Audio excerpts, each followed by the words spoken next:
Assalamualaikum warahmatullahi wabarakatuh. Bismillahirrahmanirrahim. Alhamdulillahi rabbil alamin. Wassalatu wassalamu ala asyrafil mursalin Sayyidina wa maulana Muhammadin wa ala alihi wa sahbihi ajma'in. Amma ba'd. Ibu-ibu, bapak-bapak, dan saudara-saudara sekalian, jamaah subuh Masjid At-Taqwa yang dimuliakan Allah Subhanahu wa taala. Alhamdulillah, kita panjatkan syukur kepada Allah Subhanahu wa taala yang pada pagi hari ini atas limpahan rahmat dan nikmatnya kita semua bisa hadir di masjid, sholat subuh berjamaah, dan sekarang kita bersama-sama melanjutkan untuk melakukan kajian subuh.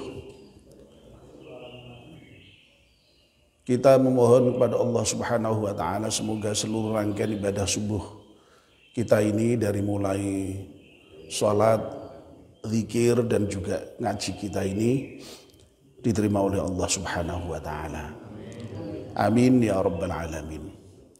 Mudah-mudahan kajian kita, taklim kita ini pada gilirannya bisa menambah kualitas ilmu kita yang insya Allah juga akan menambah juga kualitas iman dan amal kita. Amin ya rabbal alamin. Mari kita mulai kajian kita dengan berdoa bersama-sama. Bismillahirrahmanirrahim. Asyhadu an la ilaha illallah wa asyhadu anna Muhammadar Rasulullah.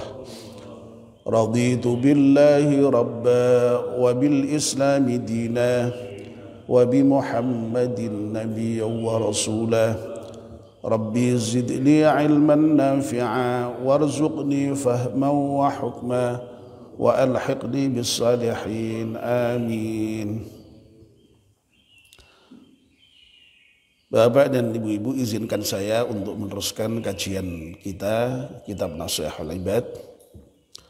Namun sebelum kita baca kitab ini, mari kita membaca Al-Fatihah sekali untuk pengarang kitab ini. Al-Fatihah. A'udzu billahi minasyaitonir rajim. Bismillahirrahmanirrahim. Alhamdulillahi rabbil alamin, arrahmanir rahim, maliki yaumiddin. Iyyaka na'budu wa iyyaka nasta'in. Ihdinas shiratal mustaqim. Shiratal ladzina an'amta 'alaihim ghairil maghdubi 'alaihim waladdallin. Amin. Kemarin kita telah menyelesaikan pembahasan makalah yang kedua dari bab thulathi, bab yang isi nasihatnya itu 3-3. Nah, sekarang kita akan membahas makalah yang ketiga. Bismillahirrahmanirrahim. Wal maqalatu tsalitsatu.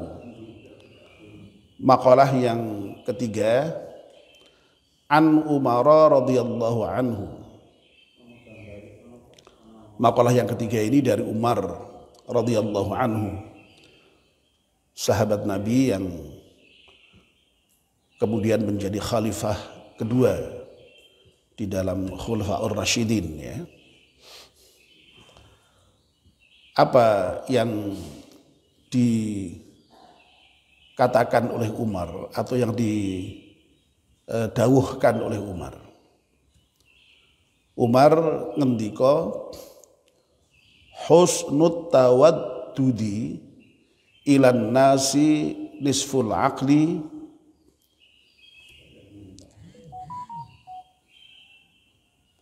wa husnus su'ali nisful ilmi wa husnut tadbiri nisful ma'isyati.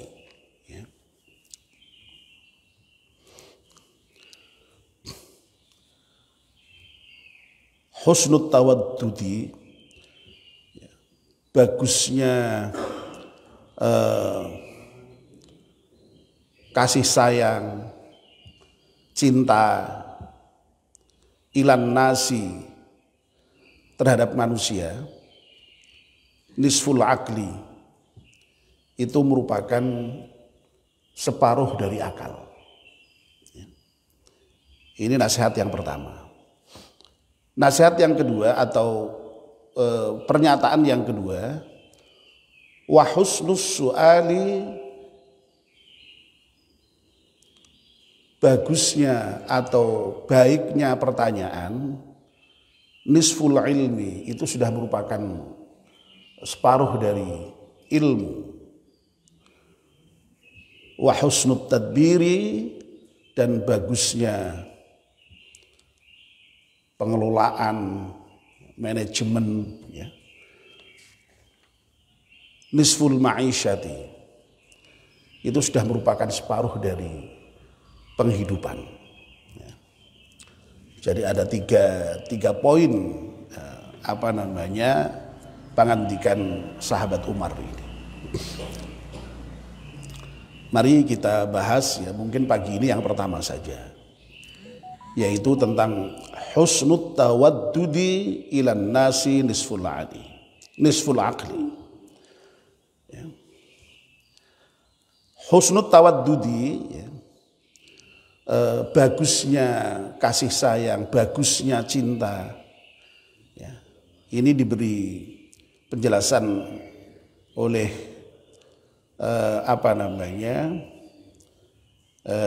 Imam Nawawi, ayil mahabbah. Jadi yang dimaksud dengan at-tawaddud itu ya al-mahabbah, cinta.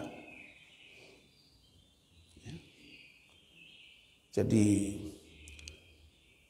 kita itu memang di dalam bahasa Arab itu banyak sekali menjumpai kata-kata yang sinonim, ya, yang kurang lebih maknanya itu sama, ya, meskipun ya, tentu saja memiliki kekhasan, ya, kekhasan, ya. Ya, misalnya coba itu ya hadis Nabi yang menyatakan taral mu'minina fi tarahumihim wa ta'atufihim wa tawaddihim, ya. Itu Nabi menggunakan istilah rahmah, ya, ta'atuf, lalu tawaddud ini, ya. Itu biasanya kalau kita menerjemahkan, ya, kalau kau lihat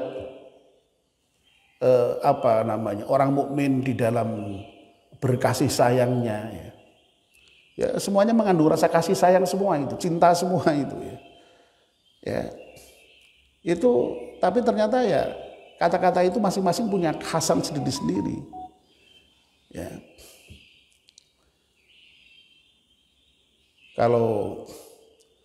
Kalau tarahum itu cinta yang lebih didasarkan pada iman, ya.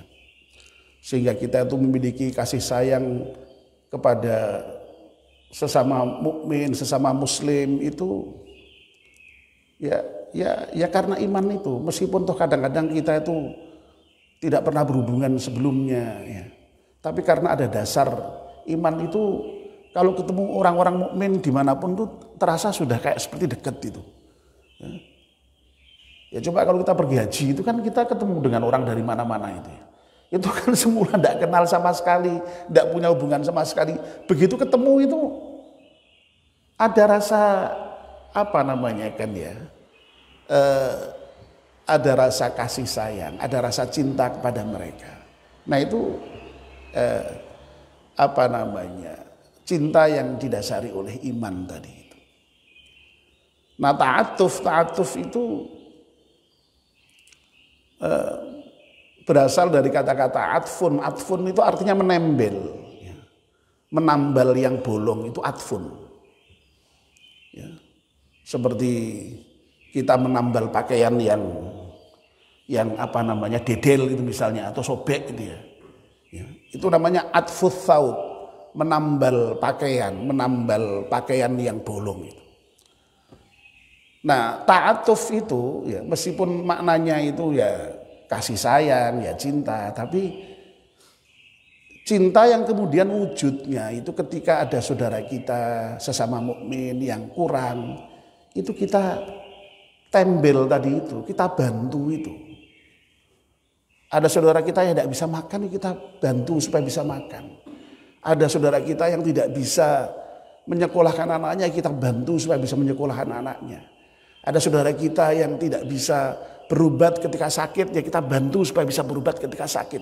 Itu namanya atfun. Cinta yang kemudian wujudnya itu apa namanya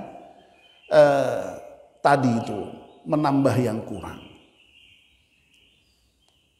Nah, yang namanya tawaddud itu lebih kepada cinta yang kemudian menimbulkan apa namanya ya mahabbah ya cinta ya.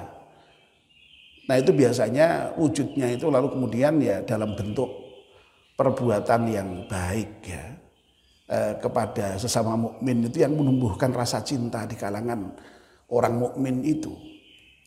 Ya.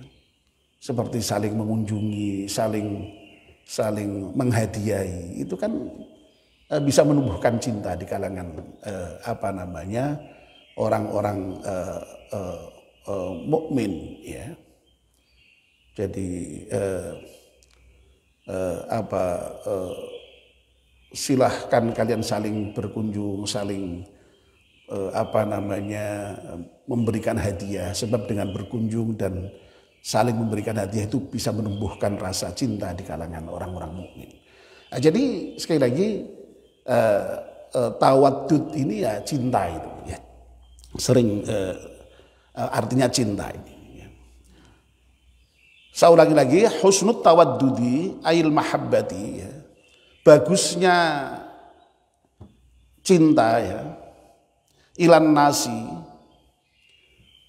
kepada manusia yang lain, nisful akli itu merupakan separuh dari akal. Ya. Masya Allah ya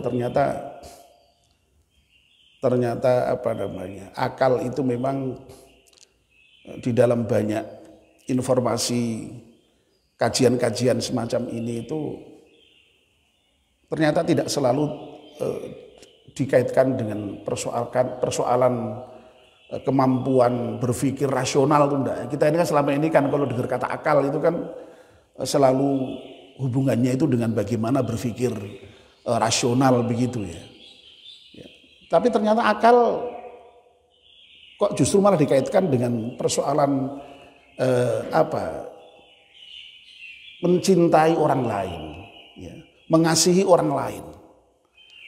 Jadi kalau kita ini mengasihi orang lain, ya, mencintai orang lain, itu oleh Umar bin Khattab dinilai sudah separuh akal. Ya. Dalam diri kita sudah ada separuh akal. Ya. Tinggal cari yang separuh lagi. Ya. Nah ini kalau seandainya dibalik pernyataan ini berarti orang yang tidak mencintai orang lain itu sudah akalnya hilang separuh itu berarti itu. Kan begitu berarti ya. Ya. Makanya betapa pentingnya ini yang namanya mencintai orang lain ini. Betapa pentingnya mengasihi orang lain itu. Ya. Dalam kenyataannya kalau kita itu sudah dalam kehidupan sehari-hari ya, kalau kita dengan orang itu benci, lalu apalagi sampai menunjukkan emosi, marah, itu sudah memang lalu hilang itu akalnya itu. Ya begitu. Nah itu pernyataan dari Umar bin Khattab ya. Matan dari kitab ini. Lalu kemudian Imam Nawawi memberikan penjelasan cukup panjang. Begini penjelasannya. Kama rawa Ibnu Hibban wa Tabrani wal Baihaqi an Jabirin ibni Abdillah sebagaimana diriwayatkan oleh Ibnu Hibban, At-Tabrani, Al-Baihaqi, ya, ini para periwayat hadis ya, seperti Bukhari dan Muslim, ya, meskipun memang dari segi derajat atau kualitasnya di bawah Bukhari dan Muslim ya. An Jabir ibni Abdillah, yang diriwayatkan, yang itu berasal dari Jabir bin Abdillah, annan Nabiya sallallahu alaihi wasallam qala, bahwa sungguhnya Nabi Muhammad sallallahu alaihi wasallam bersabda. Sabda Nabi, mudaratun nasi sadaqatun. Ya. Nabi bersabda, ya, belas kasih terhadap orang lain itu sedekah. Ya. Jadi sekali lagi tadi cinta, kasih sayang, belas kasih ya, itu separuh akal, dan ini sejalan dengan sabda Nabi bahwa belas kasih dengan orang lain itu sedekah. Ya. Jadi sedekah itu tidak harus dalam bentuk uang, ya, 1.000, 2.000, 3.000, 100.000, 1 juta, 4 juta, 5 juta ya, dan seterusnya. Tidak harus begitu. Ya. Sedekah itu bisa dalam bentuk bermacam-macam. Ya. Bahkan dulu sudah pernah kita bahas ya, kalimah-kalimah thayyibat itu sedekah. Ya. Orang-orang yang kebetulan tidak punya harta itu pernah protes kepada Kanjeng Nabi. Lu Nabi, orang-orang kaya itu enak ya. Lu enak piye? Lu enak toh Nabi, wong mereka itu bisa sholat seperti kita juga bisa sholat. Mereka bisa puasa seperti kita juga bisa puasa. Tapi orang-orang kaya itu masih bisa bersedekah dengan hartanya. Lah kita tidak bisa Nabi. Loh, lah kok begitu ya. Sedekah itu tidak hanya memberikan harta benda ya.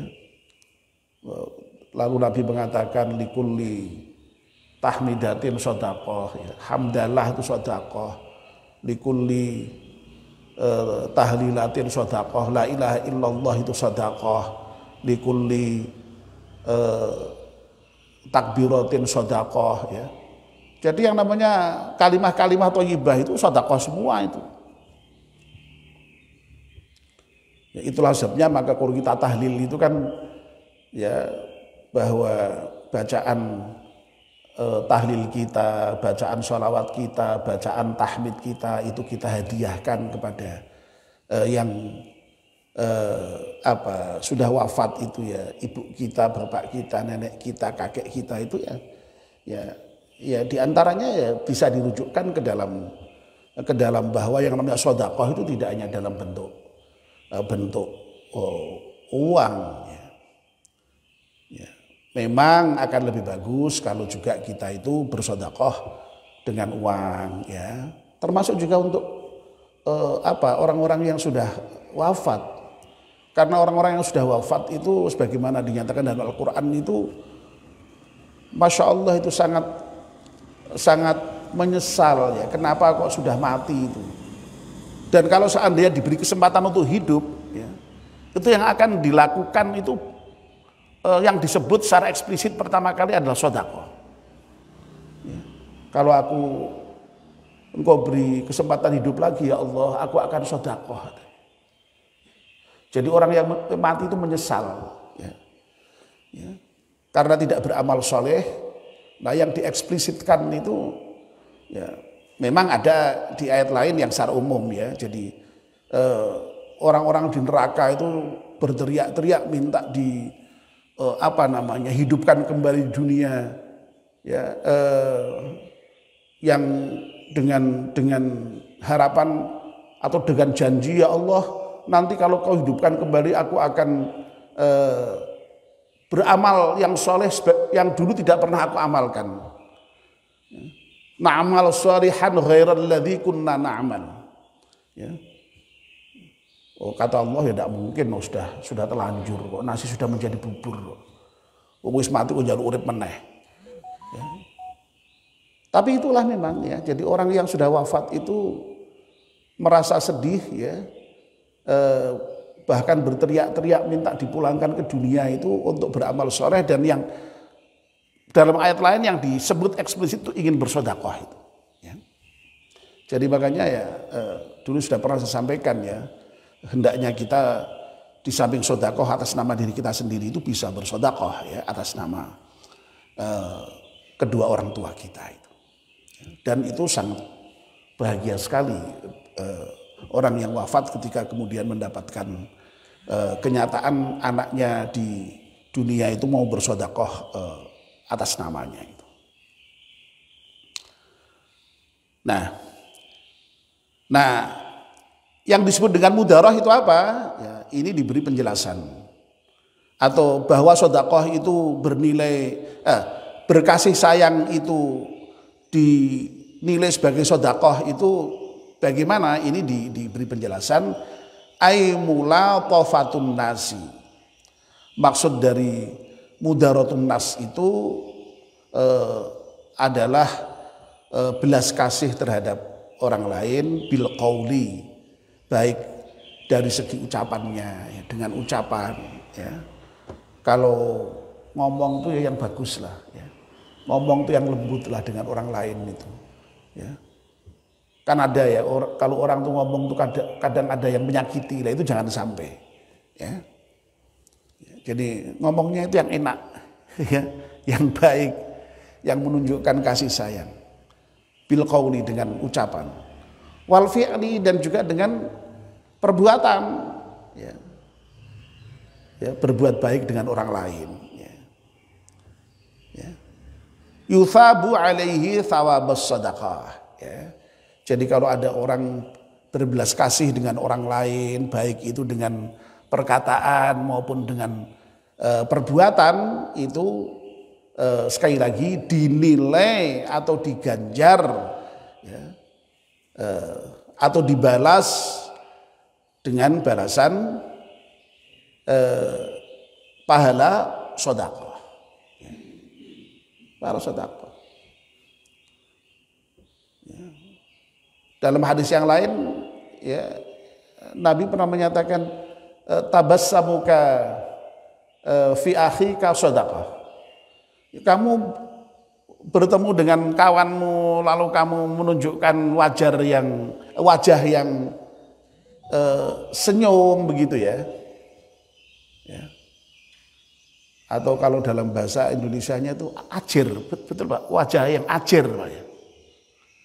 Yang ramah, yang apalah ya, yang sumeh ya. Sumeh ya.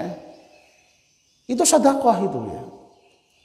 Senyum itu ya, ketemu teman senyum, jangan ketemu temannya kok merengut ya, wajahnya ditekuk itu jangan ya. Istilah wajah ditekuk itu tahu Pak ya.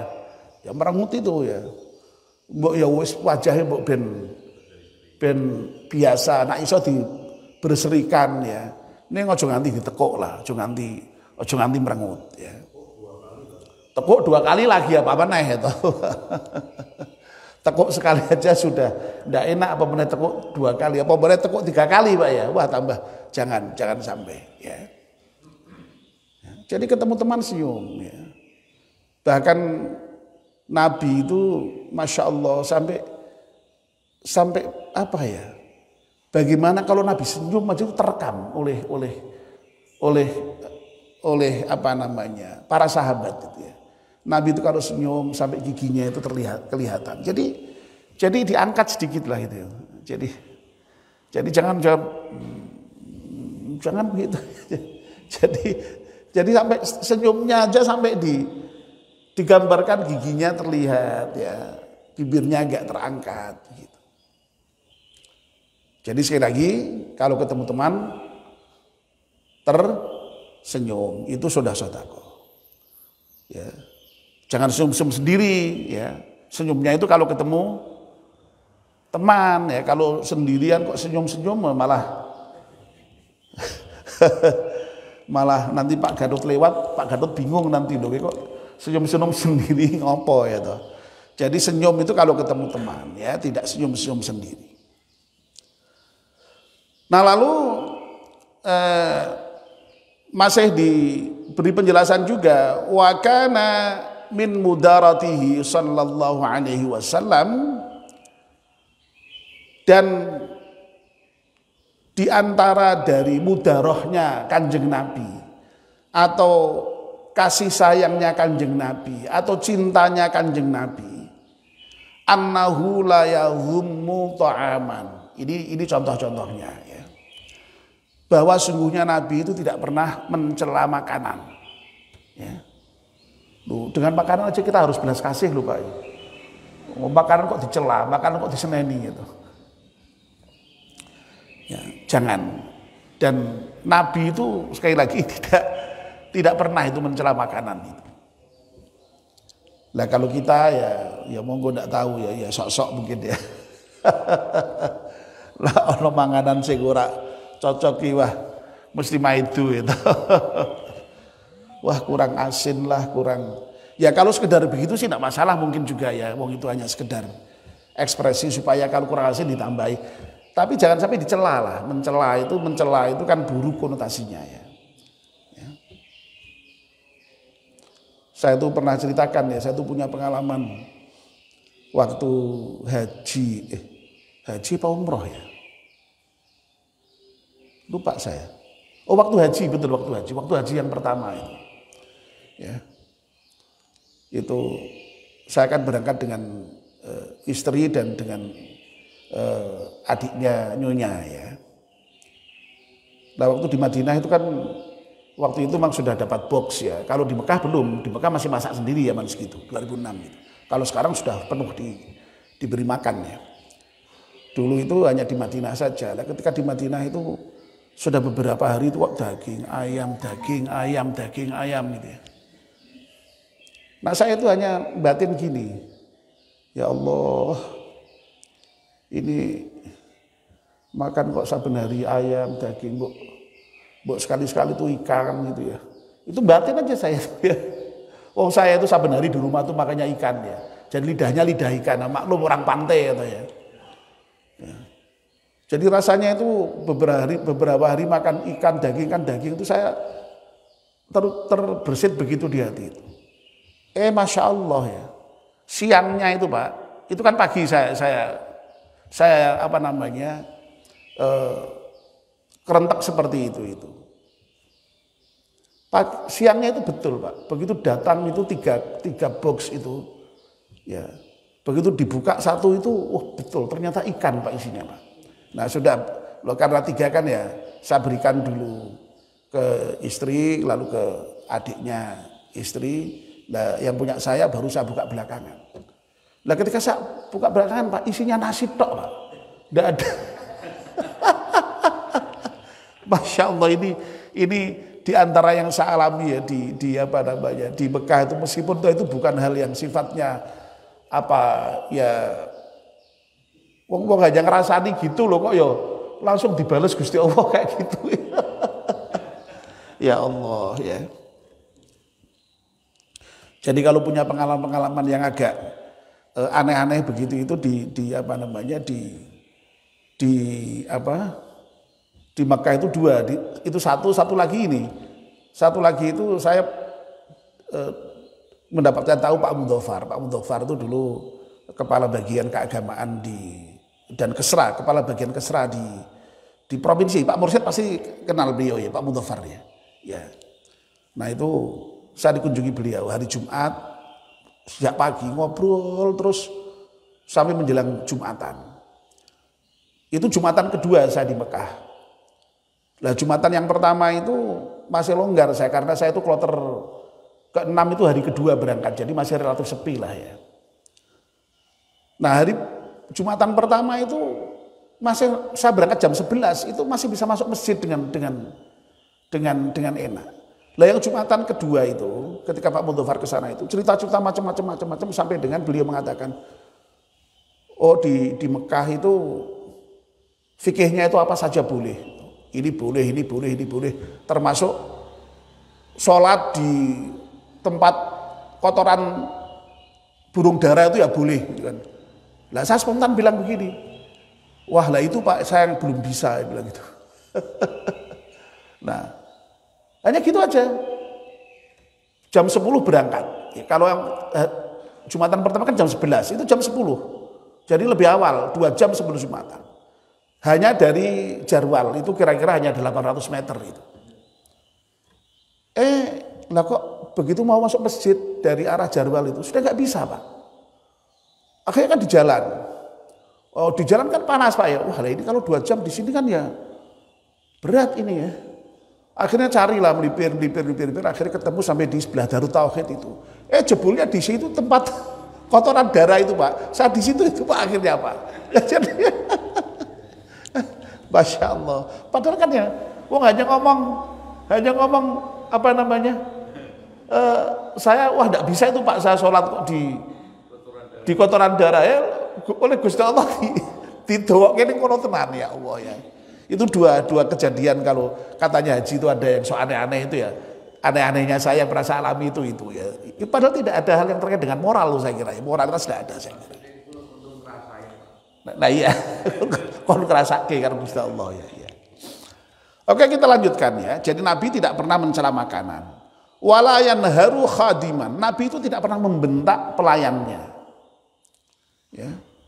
Jadi kalau ngomong dengan pelayan sekalipun itu baik. Tidak pernah membentak, tidak pernah memarahi apalagi. Ya tidak harus budak. Ya, memang ada khadim ada. Ya, tidak budak. Jadi memang ada yang masih budak ada, tapi ada yang juga khadim. Ya, misalnya seperti Anas bin Malik itu memang khadimnya Rasulullah dan itu diserahkan oleh ibunya untuk menjadi pelayan Rasulullah. Pelayan, ya sahabat. Beda dengan konotasinya dengan budak. Kalau budak itu kan memang orang tidak merdeka ya.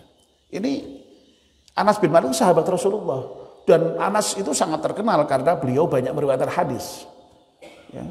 Kan kita sering kan ya Anasin ibnu Malikin, Anasin ibnu Malikin itu Anas sering itu meriwayatkan hadis Rasulullah. Ya, karena memang Anas itu dekat dengan Rasulullah, melayani Rasulullah kurang lebih 10 tahunan kalau nggak salah itu. Ya, nah itu. Anas pernah menyampaikan selama 10 tahun menjadi pelayan Rasulullah tidak pernah itu yang namanya dibentak Rasulullah tidak pernah ya.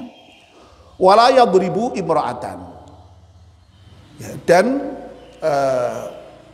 Rasulullah itu tidak pernah memukul istrinya ya. Imra'atan di sini ya maknanya ya istrinya ya. Jadi ya apalagi kok saya memukul ya Masya Allah ya. Saya sering kali membaca itu ya peristiwa yang sangat indah itu ketika kalau khutbah nikah itu pernah sering saya sampaikan itu ya. Rasulullah itu ketika hidup bagaimana itu ya. Itu ditanyakan pada Aisyah, istri beliau. Ketika Rasulullah sudah wafat. Ya. Apa kata Aisyah? Karena kullu amrihi ajaba. Ya. Seluruh perilaku Rasulullah itu terhadap istrinya itu mengagumkan. Seluruh. Karena kullu amrihi kata Nabi. Kata Aisyah ya, menceritakan perihal bagaimana Rasulullah sebagai suami di dalam kehidupan rumah tangga itu. Ya. Ya. Ketika diminta untuk menceritakan peristiwa yang paling indah apa misalnya sampai Rasulullah mau bangun tahajud saja itu minta izin kepada istrinya, Masya Allah. Itu kan indah sekali itu ya, Masya Allah ya. Jadi ini diantara mudarohnya ya, mudaroh sekali lagi belas kasih kita kepada orang lain. Apalagi terhadap istri, apalagi terhadap anak ya. Tinggal sedikit penjelasannya saya sampaikan sekalian ya. Wal mudaratu ya, yang dimaksud dengan al mudarah atau kasih sayang atau belas kasih itu hiya tarkud dunya li ajliddin ya. Ya, meninggalkan dunia untuk kepentingan agama.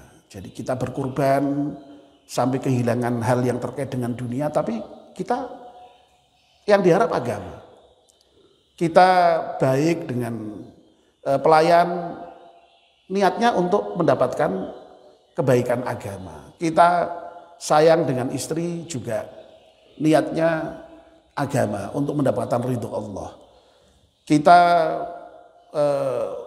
berkorban harta untuk orang lain, ya, menyantuni fakir miskin, niatnya untuk agama. Jadi semuanya agama, semuanya Allah, ya. Itu mudaroh, kasih sayang. Nah, ada istilah lain, ya, yaitu al-mudahanah. Nah, mudahanah itu aksul mudahanah. Jadi mudaroh itu adalah lawan dari mudahanah. Nah, kalau mudahanah itu ya sebaliknya, ya. Kalau al-mudaroh itu tarkud dunya li ajlid din, kalau al-mudahanah berarti tarkud din li ajlid dunya. Ya. Jadi ada orang itu yang justru mengejar dunia sampai meninggalkan akhirat. Itu mudahanah. Ya. Apa misalnya? Ya sebaliknya dari mudaroh itu, mudahanah itu yang untuk mengejar dunia lalu sampai meninggalkan agama itu ya misalnya kalau kita seharusnya misalnya ada orang tidak baik, ya, kita tidak berani menegur, ya, karena orang itu berpengaruh, khawatir kalau kemudian kita tegur itu kita celaka sampai kemudian khawatir nanti kita tidak mendapatkan apa-apa dari orang itu, gitu. Padahal kalau kita tidak negur nanti kita masih diberi apa-apa, loh. Itu kan mudahanah itu namanya itu. Ya. Jadi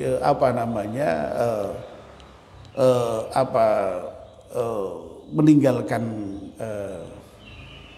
agama dalam kerangka dunia.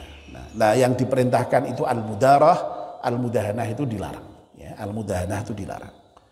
Ya, oke. Baik, Bapak-bapak, ya sampai di sini dulu, ya. Sampai di sini dulu kajian kita pagi ini. Baru sampai poin yang pertama dari ngendikannya Umar bin Khattab, ya. Husnut tawaddudi ilan nasi nisful aqli, ya. Bagusnya kasih sayang, cinta kepada orang lain itu sudah merupakan separuh dari akal. Nah, besok kita lanjutkan wa husnus su'ali nisful ilmi. Bagusnya pertanyaan itu sudah separuh dari ilmu. Ya. Kita bahas pada pertemuan yang akan datang. Mari kita akhiri dengan berdoa bersama-sama. Bismillahirrahmanirrahim. Wal 'asri innal insana lafi khusrin illa alladzina amanu wa 'amilus salihati wa tawassaw bil haqqi wa tawassaw bis sabr.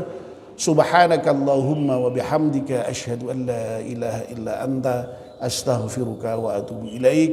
Wassalamu alaikum warahmatullahi wabarakatuh.